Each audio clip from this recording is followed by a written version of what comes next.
Too many people walk around like an empty cup, and they're like wanting something from you. They're unfulfilled. They're unfilled. And some of you, maybe you're single and you're unfulfilled. Your life doesn't feel full, and so you think that, okay, but once I find the right person, then it's going to be great. And it's like, no, Lisa will never be able, as amazing as she has been, she'll never be able to fill me the way God intends to, the way God created me to be filled.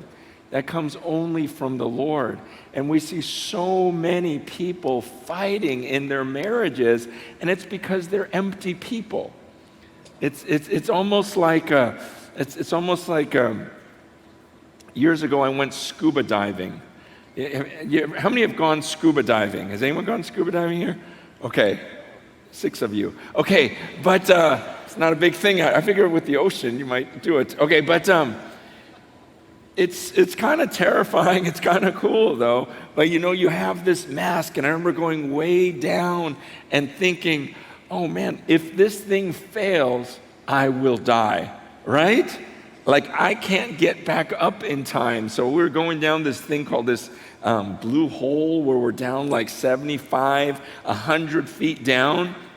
And they told me, they go, when you get to about 65 feet down, it'll feel like you're on drugs, like your mind because of the nitrogen or something like this. So I'm a little scared, And so I get down to that part and I'm like, I just began to panic because I thought, if this mask does not work, this is all of my oxygen. And I began to panic a little bit, and I told my friend who was the instructor, I'm like, get me up, because I got scared. And he's like, up, because you can't talk, because you're in the water,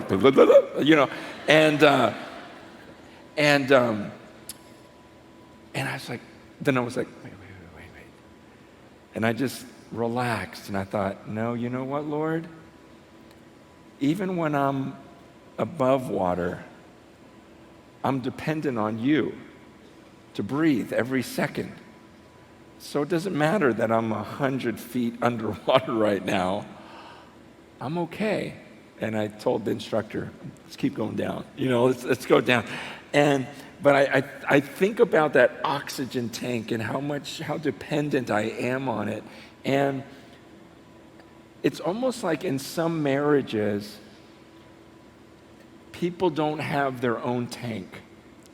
And so if there was just one tank between us, we would have to keep sharing it back and forth. Oh, I need air. No, I need air. I need it more than you. I need it more than you. And that's what I see in so many marriages.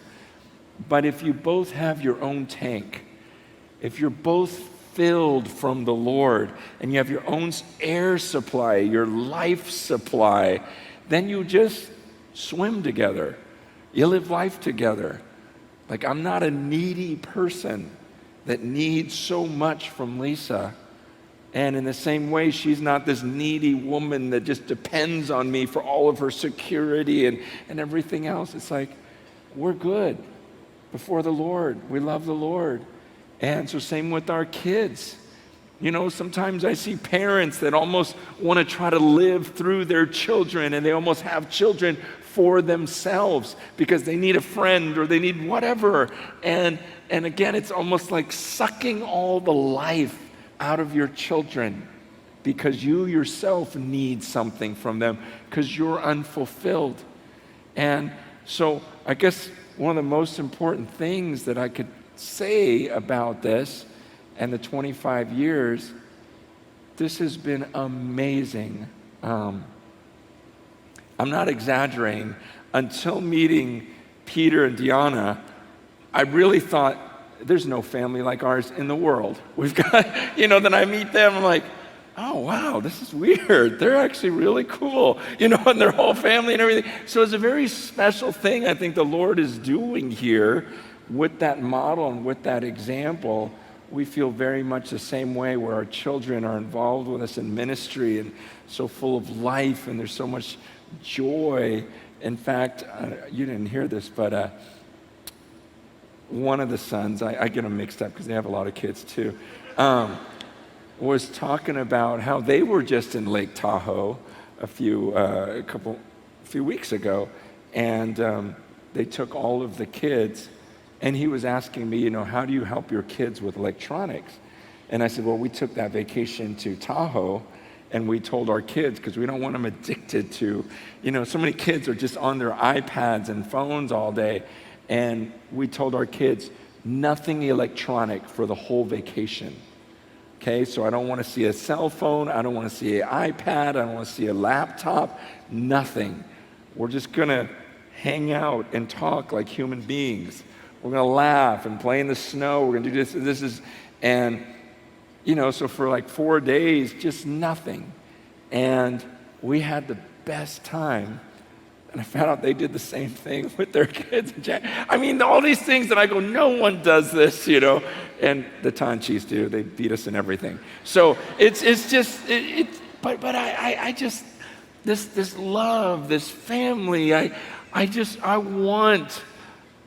want this to not be a rarity. Like this should be the norm of Christian families. And it's not. But I think it starts with this joy in the Lord and being a Spirit-filled husband and wife, because there's only one Spirit. So like I've said, there has never been a Spirit-filled couple that has gotten divorced. In all of history, there has never been a Spirit-filled couple that has gotten a divorce. Every divorce is because one or maybe both of the partners are not Spirit-filled and are not living the Spirit-filled life. Why? Because there's only one Spirit.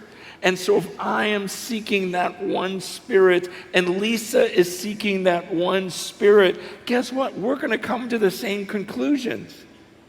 It's those times when one of us is acting in the flesh and just thinking about ourselves rather than what he wants, that everything falls apart. One last thought, and then I'm going to have her share, is so I'm 51, and last year I had a 50th birthday party, but I told my wife, I hate parties. Like, I don't want any parties for me, But for my 50th, I go, here's what I want to do. I would like to gather people together to pray. And as my birthday present, can we just ask people to fast that day for me? And just pray for me all day. And I say, pray that this next season of my life, I'll grow so close to Jesus.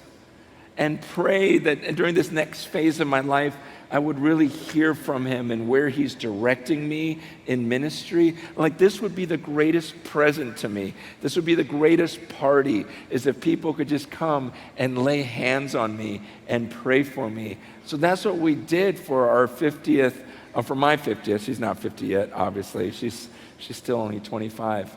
And, as they prayed for me and everything else, it was a wonderful time just having my children lay hands on me and pray for me, and my friends there praying for the power of the Spirit in my life for the next season of life. But one of my friends afterwards, he's about 35 years old, he told me, he goes, your 50th birthday was so powerful. He goes, I decided at your 50th birthday that's what I want to be when I'm 50. He goes, I want to be you when I'm 50 years old. That's my goal. And I said to him, I go, man, I'm flattered. That's I'm honored by that. I go, here's the problem. You're not making the same decisions I made when I was 35. So you're not going to be like me when you're 50. the choices you make now. You can't just say, oh, when I'm 49, then I'll be like Francis was when he's 50 and I'll put. No, you have to make the decisions now. You make the choices now. You don't just become this, 50-year-old with this great family and everyone's loving the Lord because you flipped a switch at 49. No, it's a lifetime of decisions. And so some of you that are earlier on in marriage, we're hoping that you would make some of those decisions that people never told us about. And people didn't, that's why we wrote our book, You and Me Forever, because I thought no one talks about this stuff. They're not thinking about eternity. They're not thinking about how if you read the Bible, if you just read everything that Jesus said about family, I think you'd be shocked. I mean, do it sometime. Go through the New Testament and write down, just go through the Gospels and write down every time Jesus mentions family. I think you'll be surprised what he says. Compare that to what you'll find in the normal Christian bookstore about marriage. Because Jesus wasn't all about, family first, safety first, take care of this. No, his words were more, if anyone loves their wife or kids more than they love me, they're not worthy to be my disciple. Unless you hate your father, mother, wife, you're not worthy to be my disciple. He was explaining, look, in heaven, there's no marriage. This is a brief thing here. So marriage is sacred. It's beautiful. It's amazing. It's created by God. But he also explains it needs to take its rightful place. That as much as I love my wife, as much as I love my kids, my walk with the Lord is far above that. And that's what makes the marriage wonderful. It's the byproduct of knowing him.